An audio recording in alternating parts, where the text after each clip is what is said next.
I would say 30 years in total by the time they become a doctor. In some cases, if you are in too specific a field, maybe even 32. Okay. You start from your kindergarten or even the preschool. So, you are probably 3 or 4 years old, from 3-year-old till you reach the age of 30, 32. So, you are spending almost 27 years to become a doctor. You do not become a doctor overnight. And those who become overnight, they have license to kill, not to cure.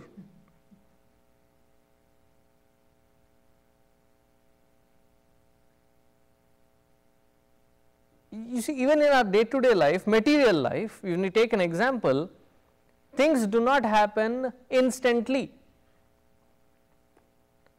Even the so called instant products that are there out in the market, they have their own period for it. It turns out to be what they are claiming it to be. Most of the kids, when I ask them, do you cook? They say, yes, I know how to cook mac and cheese. Even that mac and cheese, open that, rip that packet open, put it in the bowl, and do you add milk or water? Milk? Okay, you add milk and then put it in the microwave and microwave it for how many minutes? 3 minutes? 7 minutes, okay. Even that ready made instant takes 7 minutes for it to give us the result.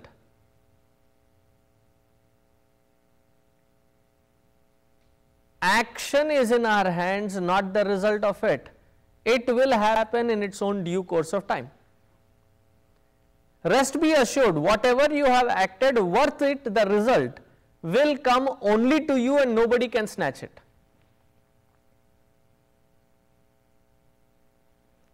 No, Swamiji, I like to differ here. What is it that you want to differ here? I have slogged in my office, but finally when it comes, the credit is taken by somebody else. The name, the fame, the credit. If you have equated the result to be name, fame and credit, then your definition of result is wrong.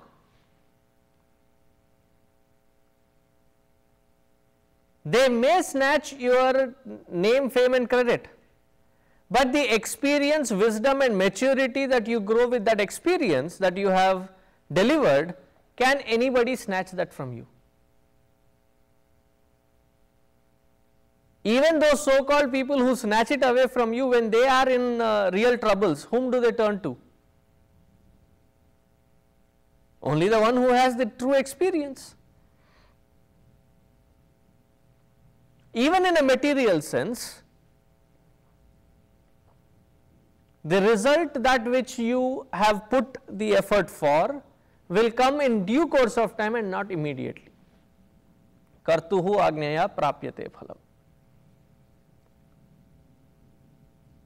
So, what about all these goals, aspirations, vision, achievements in life? Should we slack back and say that, hey,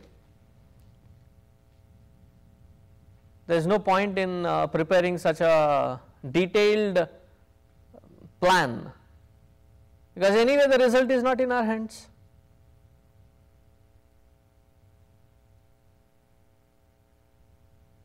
Either the logic is wrong or what we are doing is wrong. We should not plan. As the day comes by, let us face it as it comes. You see the understanding how or where it can go wrong. See, in life, what is happening unto us now cannot be controlled, but what can be controlled is how you face it. Purely depending on how you face it now, the result of it can change. And let us not be impatient. Like I saw this in the barber shop. What do they call it? Saloon? Salon. What is a saloon? Okay.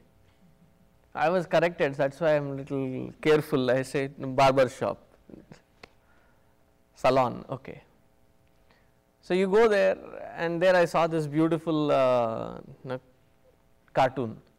It said there was a huge line, and the one who had just entered is muttering some prayer. He is saying, "Oh God, give me patience, but give it right now." See, our impatience is the killer. It will happen in its own course of time. Give it its time, let it fructify. We cannot push the result, force the result to come. Like there is, do you like gardening? This is a season when all the blooms happen. And there was this rose plant that you have been waiting for it to bloom, the first bud. And you have been every day watering, looking at it, seeing it. It has grown big. And it taking time. So you pulled each petal out to make it look like it has bloomed. The petals are now apart. Does it really give the feel of blooming? The natural bloom has its beauty. We cannot force that natural bloom. We can apply it in our work area, we can apply it with our relations, we can apply it with our children, we can apply it with our parents. Constantly. Kartuhu agneya prapyate phalam karma kim param karma tajjadam.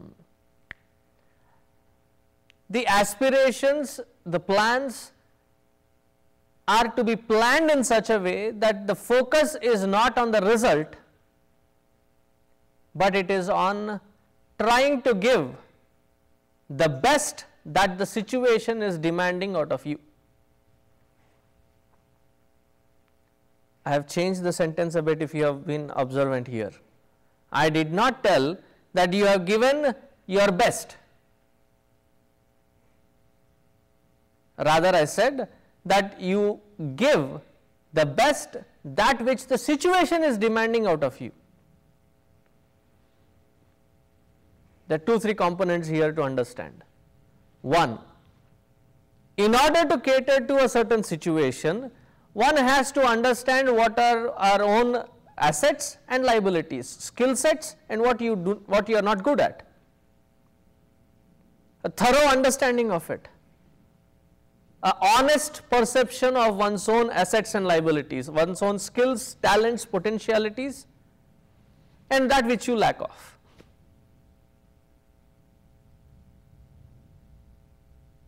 That is the first part. The second, objective perception of the situation at hand. Meaning it gives you an analytical approach towards the situation so that you can identify with that situation, understand it properly. With that understanding, whatever are the skills that are required to cater to that situation, you apply it.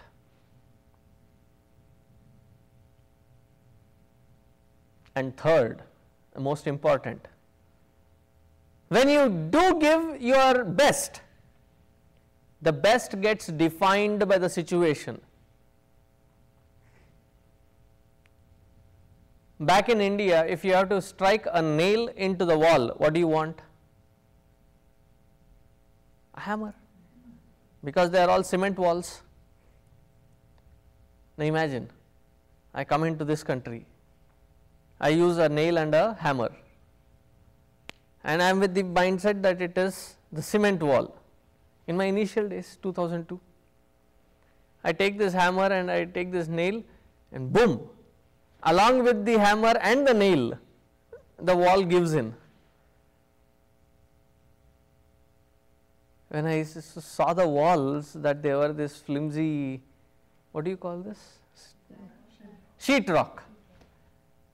And behind that there is just wood. I went around Saket knocking every wall. Every wall is made the same way.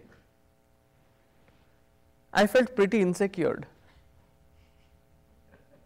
That with your bare hands you can punch through these walls and go to the other side. Now let me ask the constructor, is it possible? Yeah. We have seen it in the house. When a small child gets angry, he punches, and you see that there is a hole over there. Exactly. And my framer, when something is not right, he just hit with his hand 3 times and take the whole thing up. That is the wall. That's all. Now, if the job situation demanding here is that you have to put a nail into the wall and your best, take a hammer and smash it in, is not required. All that it requires is a thumbtack, push it with your thumb. Enough. So, that is the best that the situation is demanding, hence therefore cater to the situation, giving it its best as the situation is demanding. Most of us cop out saying, I did my best. Who cares if we have done our best? Did we assess the situation and give the best that situation is demanding?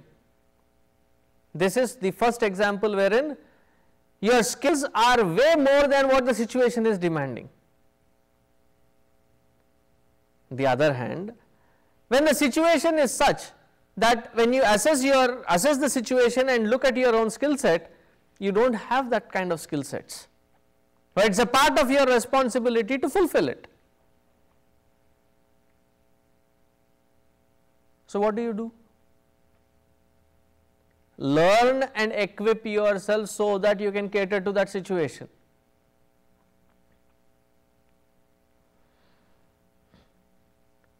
Like back in India, I was driving motorbikes. Anywhere between 100 kilometers range, I would go in a bike. So as soon as I came here, they said, you'll have to learn the car. I knew car driving back there too. I said, it's a piece of cake. You don't even need to use a clutch or a gear. There is no stick shift here. So that is a piece of cake, you can drive. The first day, this person gave me the car and said, let me see how you drive, if you say that you know driving. So I turned it on, adjusted the mirrors, put it on the drive, came off of the Davenport Road. So as it was coming to the intersection on Frankfurt, I remember that day very clearly. There were 2 cars waiting at the traffic light. There were only 2 lanes, so there were 2 cars waiting in there. I was going exactly in the middle, the lane divider, and this person freaked out. Said, Swamiji, either this side or that side. I said, no, don't worry, I can squeeze it in.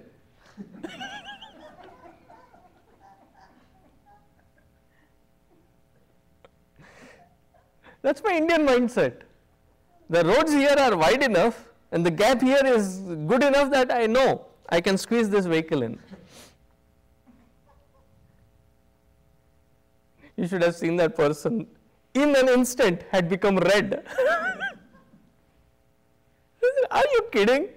Take it to one side of the lane.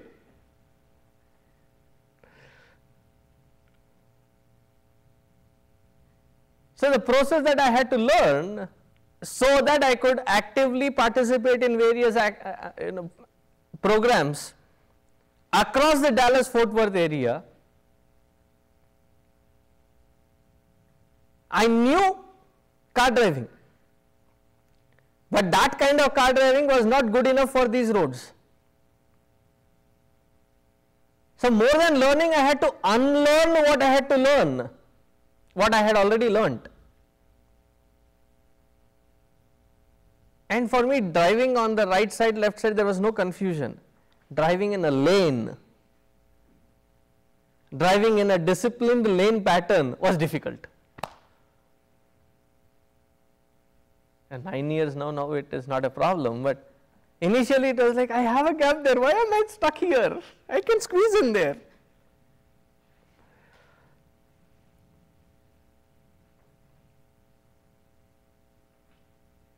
And the person had a Mitsubishi small vehicle, and that gave me even more scope, saying that I can squeeze it in there. But I had to unlearn that skill to learn it so that it can match to this particular situation. By adjusting it this way, I could cater to my responsibility.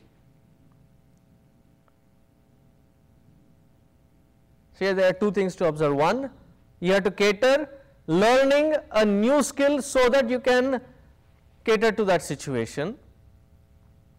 Plus, while doing that, one has to focus and learn that what you have learnt may be not right for this situation. Oh, I know only so much, I will do only this way. See, that is where we get stuck. That is where our conditioning blocks us from growing. We may know a certain skill, but that certain skill need not be applied in the same format as you have learnt it. You have to have that flexibility which is born out of understanding and assessing the situation, so that that skill can be modified which will suit giving that situation 100%.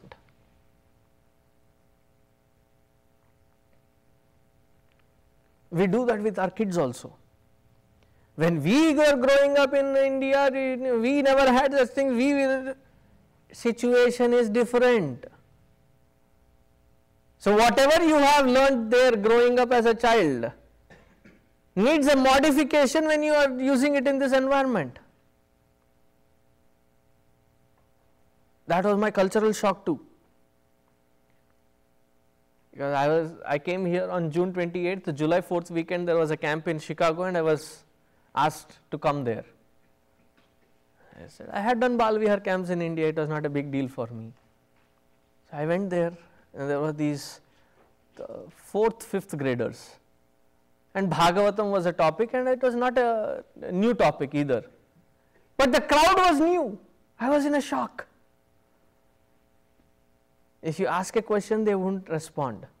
First of all, they wouldn't sit straight in the class. And the second shock was they would be lying down, rolling all over the place. Totally different texture of students. And if you did catch up with somebody and talk to them, they would not look at you. And whatever they muster up some answer, it's in a different accent, first. Second, it is somewhere between the nasal and the guttural sound, made no sense. I didn't know how to communicate to that group.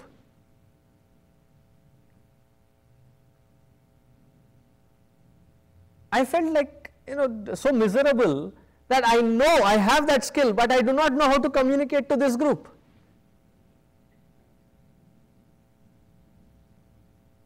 And these kids are amazing, I tell you. And there's this kid who was, causing lot of trouble. So I gave an example from the scriptures stating that a kid who did this kind of things, he had to go through hell. And this kid didn't stop doing what he was doing. At the end of my conversation, he says, never mind, if you are insisting that I will go to hell, I will meet you there. A 5th grader. Now what do I do? How do I handle these kids? See, the infrastructure in the very first 1 month, I understood that it is based on the mainstream is Balavihar, and then the other activities around it. So if you have to, every Sunday, every Saturday I have to deal with these kids, and I do not know how to communicate with them. See, the skill that I already had is not sufficient.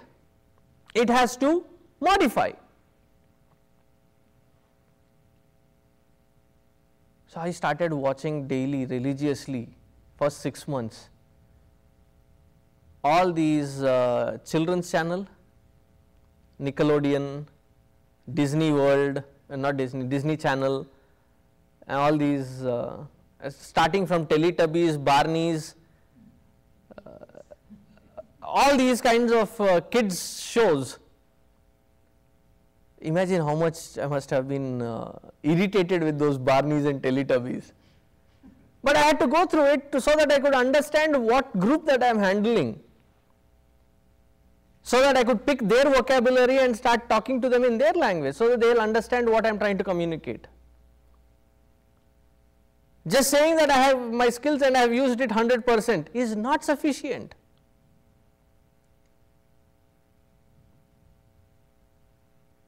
And then at the end of it, you have understood your skills, you have assessed the situation, you have modulated your skills whether you had to enhance it or to taper it down to answer to that situation after having performed the action.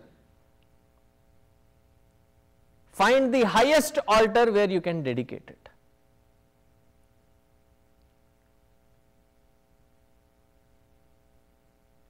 Otherwise, we are caught up. How are we caught up? That is explained in the next shloka.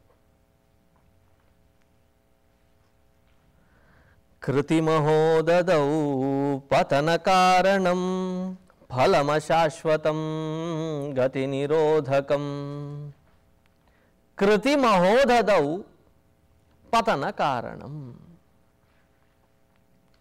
If the earlier said wisdom is not backing our actions, what will happen? We will soon be caught up with so many different layers of things to do, and we get into the, I call it as treadmill syndrome.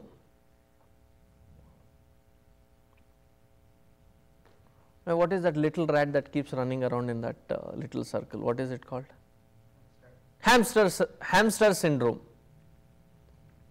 Both are similar. What is a treadmill syndrome? You run and run and run, reaching nowhere.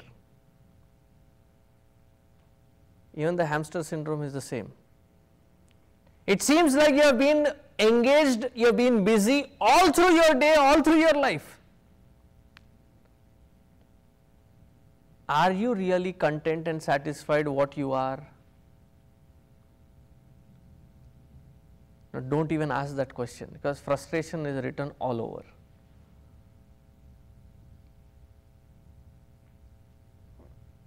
Kriti mahodadau patana karanam. It will become the biggest source of draining our energy.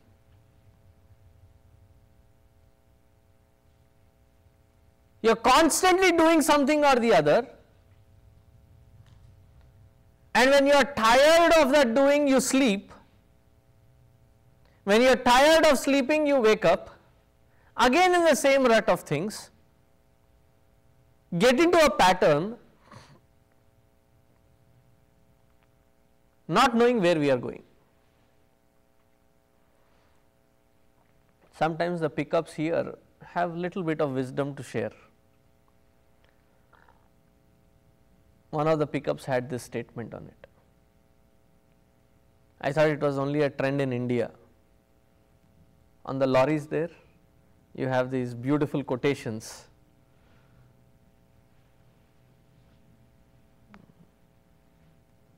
You know, casting a evil eye, it's called buri nazar. So the usual statement is, buri nazar wale tera muh kala. If you are casting an evil eye on me, on my business, same be your fate, something like that. There was a twist this fellow had. He said, buri nazar wale tera eye test kara le. So if you are having an evil eye, go check your eyes, there is some problem with you. So here similarly on that pickup, it said, you ain't lost.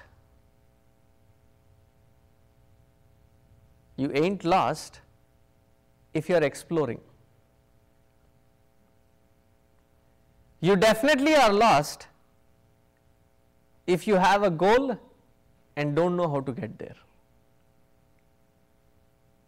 Simple wisdom, very beautifully said. See, when you are exploring the place, even if you miss a lane or two, an exit or two, it doesn't make a difference. Why? You are exploring. But if you are trying to get to a destination, and if you miss an exit, and if you have ever driven in North Dakota, Idaho, in such places, and they kill you if you miss an exit. The next exit is 30-40 miles down the lane.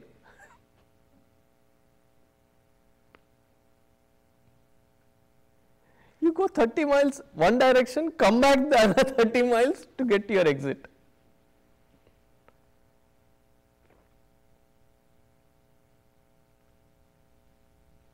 We set up goals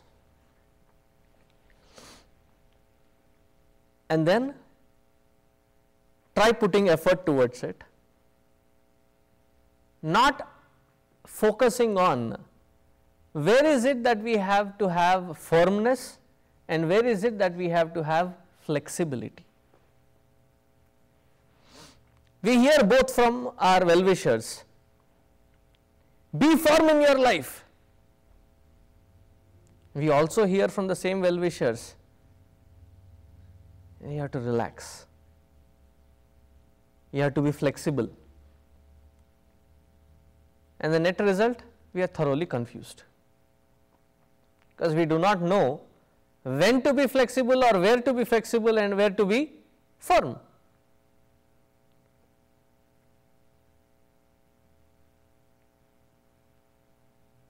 Where is it that you have to be flexible and firm? So, before we get into that topic, the goals that we set up should be such goals that it takes us towards that which we are expecting from that goal.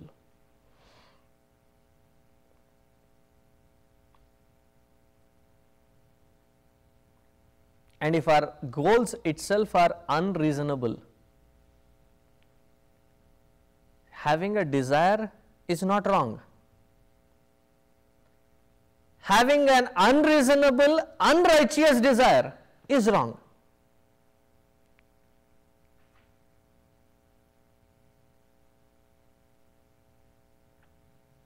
So, that is the first clarity about goal. Once you have a reasonable, righteous goal, you have chosen that goal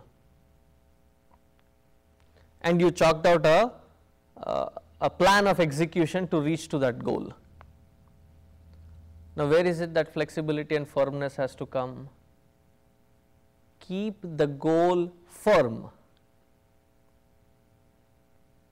Keep the route that you are taking towards that goal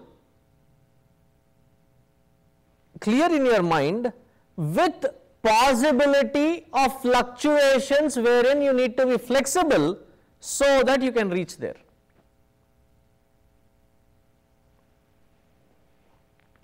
An example, I will give you two examples. One, if you have set your goal in your GPS towards your home, driving from Chitrakoot to your home. As you take the highway, you suddenly realize that the highway is packed, it is not even moving a bit. So, what do you do next? Do you change the goal?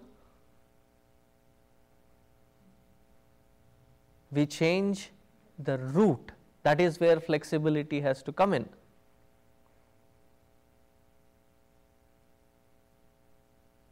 What do we end up doing in life?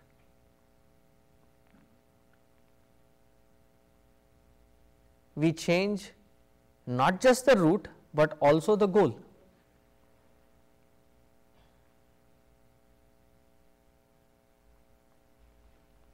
And over a period we have changed so many goals, so many routes.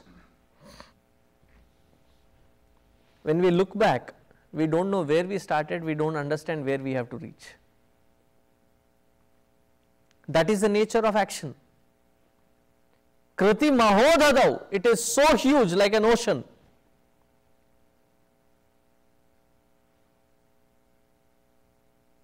And while performing actions, one has to be careful, because it's so easy to lose oneself in this constant state of fluctuation.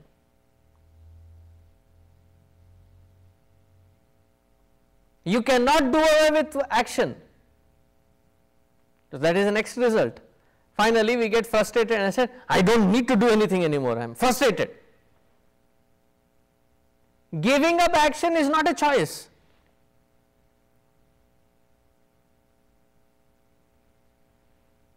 See, most of us in the utter state of frustration would say, and I am going to give up everything and take sannyas. Before you do so, a word of advice. Come stay with me for 3-4 days, travel with me for 3-4 days, be there with every program that I am in for 3-4 days, then decide. If you are at home, how many parents do you have to handle?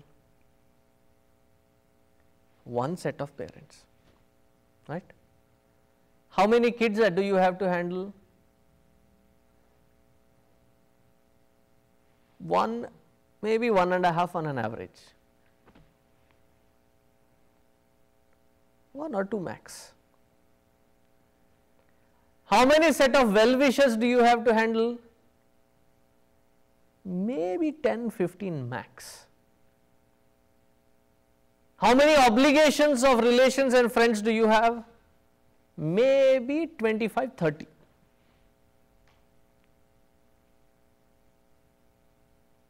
Am I exaggerating or underplaying it, or am I stating it on the right, at par with what you have experienced? Right there. How many houses do you have to maintain? There are some people, they have a family here, but then they have to travel elsewhere. Like there are people who live in Plano, but their work is in Fort Worth, so they have an apartment there. Maybe 2. 1, but max 2 you have to manage. Now this side of the picture.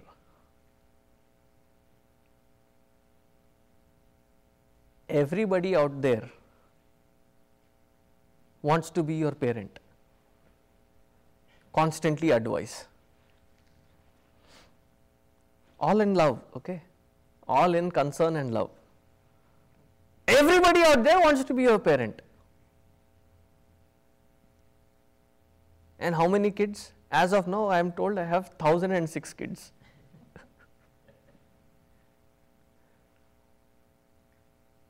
How many properties to manage? Like Guruji sent me, first time when he sent me, he said in 2002, stay there for 6 months, then we will make a call.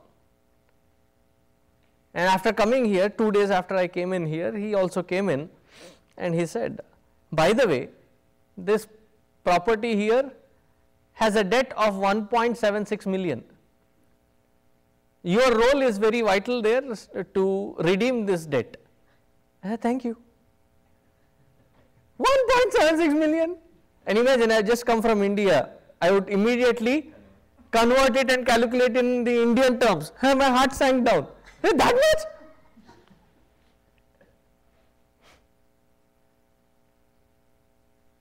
Then after 4 years that got redeemed, then another property, another property, another.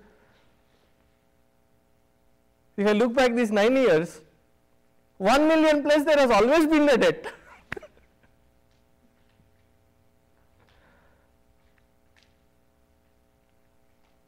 And how many obligations? We have 800 families, 800 obligations.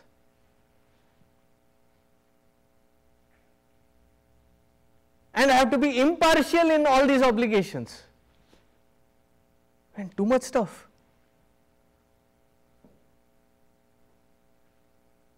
I have to see that everybody is given an equal opportunity, every house that I go I have equal opportunity.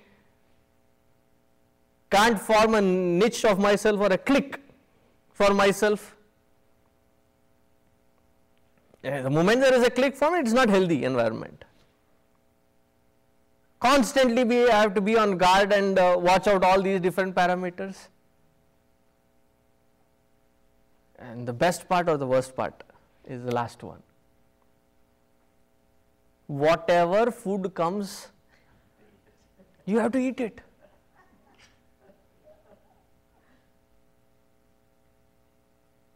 So much that I have forgotten what is it, the basic things that I used to like. So by mistake in the early days I had told what I like. In a way I am thankful, now I don't like it anymore.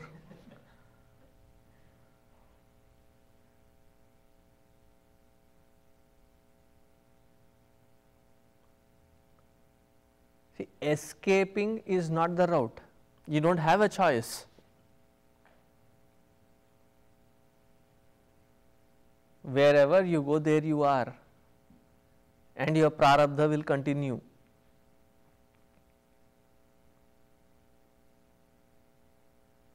It will constantly be there.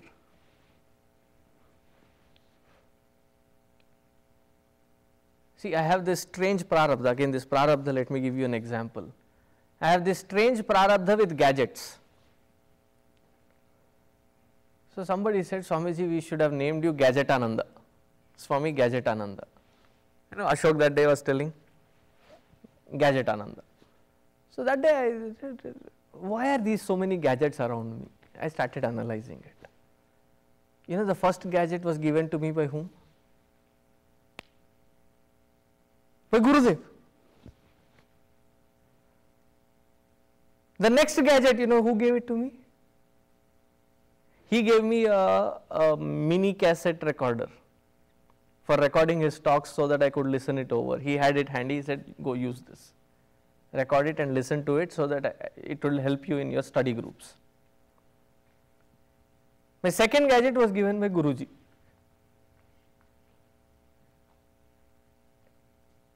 Even in an environment wherein I thought that there will be no gadget around me, they find their way to me. Without itching for them, without desiring for them, they come. I have stopped resisting gadgets now. If it is in prarabdha, it will keep coming. Now, whatever is the prarabdha, wherever you go, however obscure situation it is, it will find you and you will have to go through it.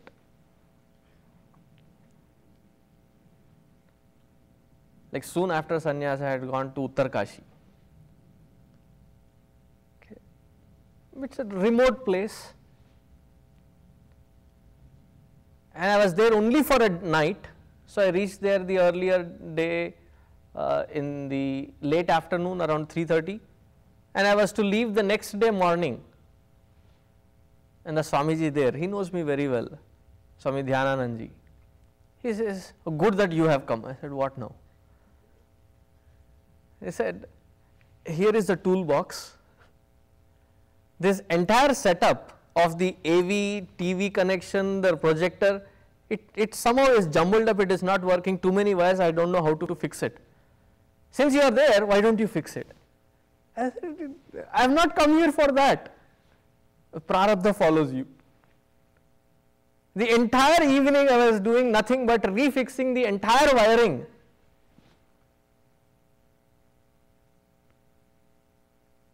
However far you want to run away, you cannot run away.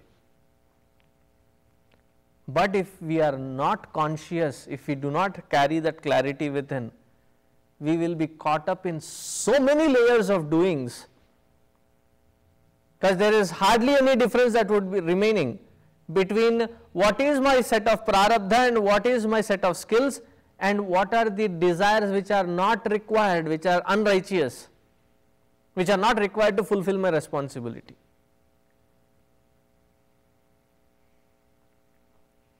There will be hardly any difference left and we will be caught up.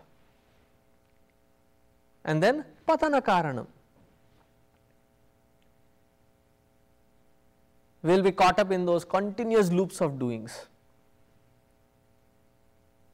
Kruti mahodadau patana karanam.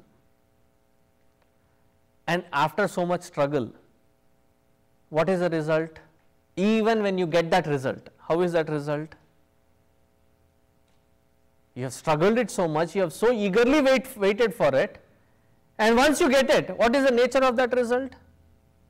Phalam ashashvatam. That you have slogged for your entire life to achieve. How long does it last?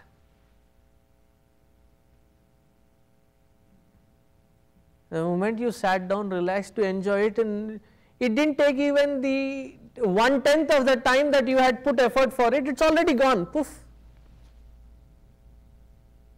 Phalama shashvatam.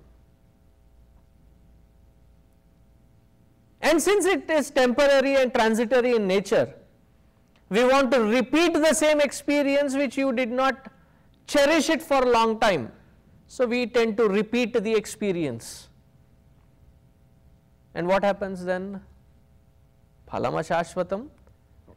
Gati nirodhakam. We are not moving towards our goal, but intermediately these loops of various actions that we are caught up because of the result and enjoyment, we are stuck in those conditionings.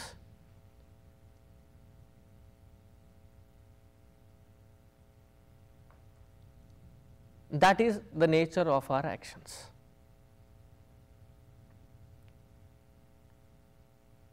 Day in and day out, morning till evening, all the actions that we perform are of this nature.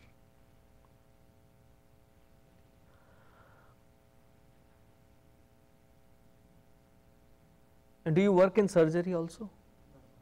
But do you go to the operation theatre? I don't. I've seen it. I don't. But if you have to step into that operation theatre, assist somebody for some counseling or guidance at that moment, can you just walk in? Not usually. I am talking from the standpoint of maintaining a certain purity before you enter.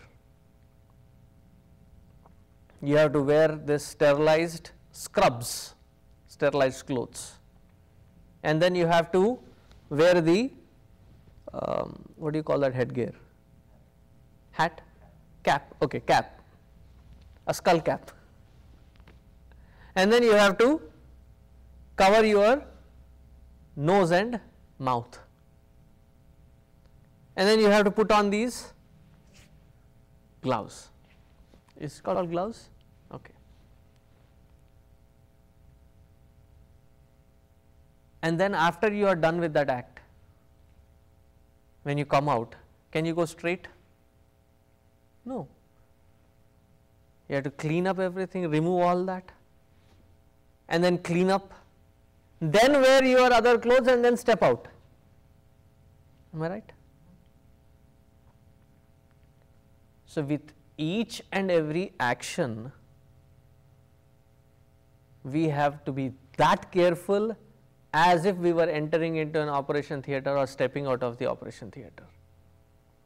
But we never pay any attention. We go with a lack of clarity, which is like turbulent mind, unfocused intellect into the action, carry more dirt from there, don't clean up after the action is done. So imagine the layers of dirt that we have been accumulating over the period.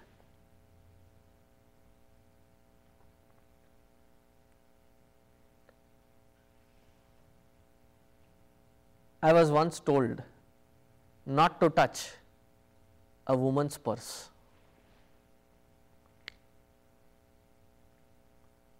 But that day in the ashram, there was this lady and she had some asthma problem and she had that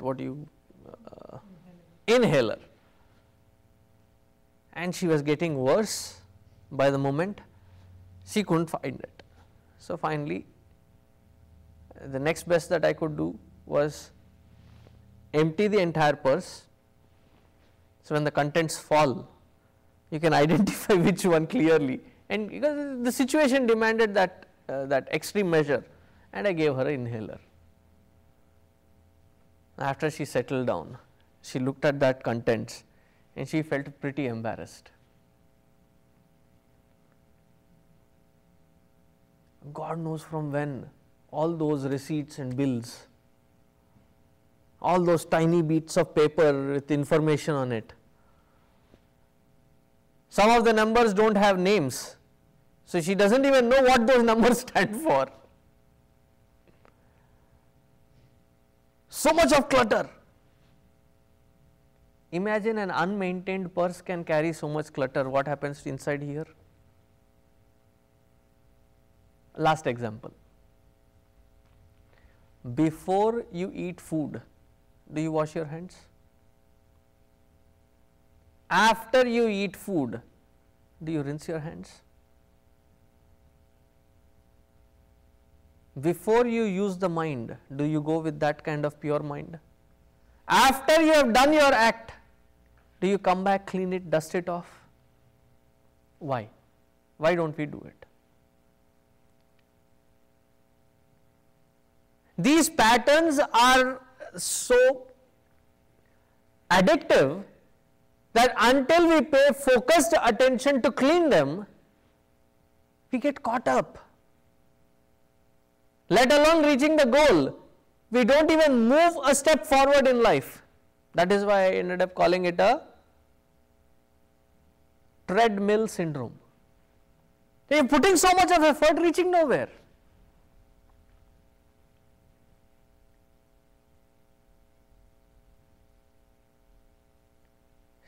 I will give the second example that I started with.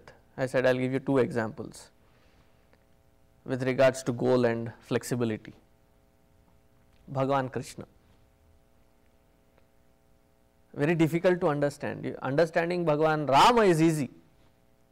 Understanding Krishna is next to the impossibility. Very difficult.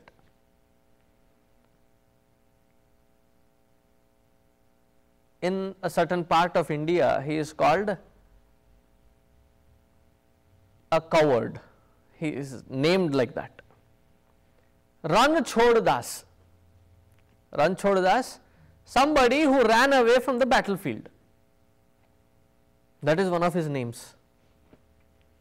So what is the story that they are indicating to? This Jarasandha. Jarasandha was the uncle, not uncle but mama. He had given his daughter in marriage to Kamsa. So Jarasandha was enraged that this Krishna had killed Kamsa. So strategically he planned, he attacked Mathura. How many times? 18 times he attacked. Knowing very well that Jarasandha was not his cup of tea to be killed, he kept resisting him, giving him a good defense.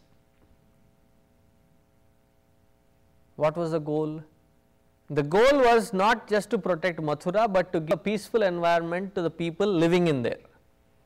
So what did he do? He immediately took Gujarati citizenship.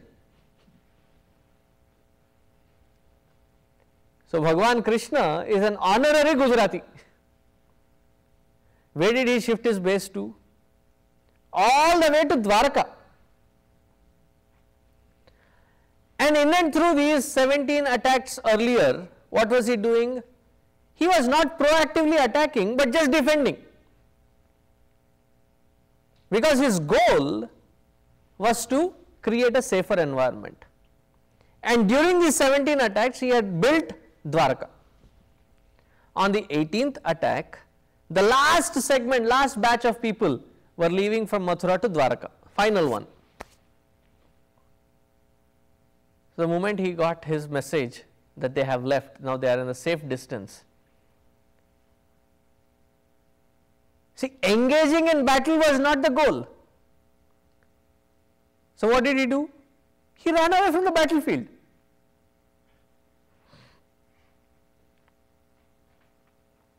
He did not try to make an ego statement there.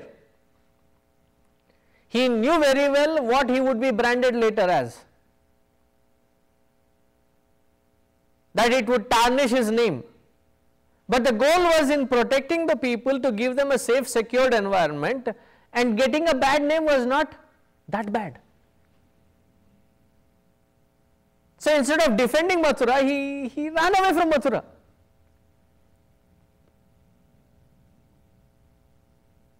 So in fulfilling his goal,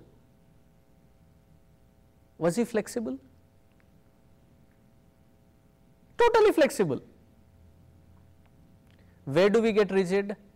We get rigid in the process and become flexible in the goal. Whereas it has to be the other way around, that we have to be firm with the goal and flexible with the means. Again, when I say flexible with the means, flexible with the righteous means. It does not mean in order to reach the goal any means is okay, any process is okay, righteous means. Even if that means would give you a bad name for a higher cause or a better cause, it's okay.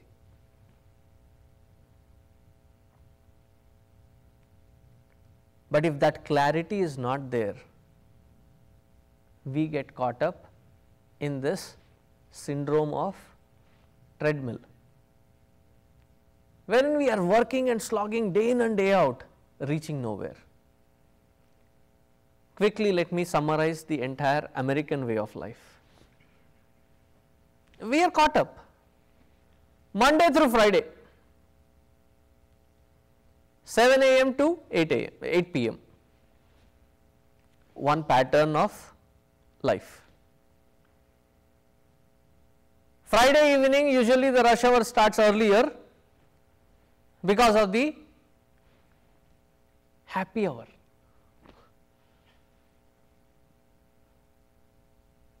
Then Saturday, you wake up late because it is hanging over. There is a hangover, right? And then do bulk shopping, bulk cooking, and by the time you have come to half Sunday, already the Monday blue has set in. Do I have to go tomorrow? Why can't I have another day off? Every Monday, Monday blues. And then finally comes the holidays. And how are these holidays? Extremely strategically executed holidays. 2 days, 3 nights, package deals. And these 2 days, 3 nights are so hectic package that you come back literally burnt out. To start again. Okay, this is the very common American way of life. Add the Indianness to it. Once in 2 years, accumulate at least 2 weeks worth. Quickly visit India and come back, wherever is the native place there. And how are these 15 days? A day in a place, in a day at least 20-30 families to see, meet, greet. At the end of the day, carry enough tums, because tummy is so upset. Every place you go, you have to be fed, you have to have a tea, you have to have a snack. And after the 15 days, you come back even more tired. I have heard this from many. After the vacation, I really need a true vacation.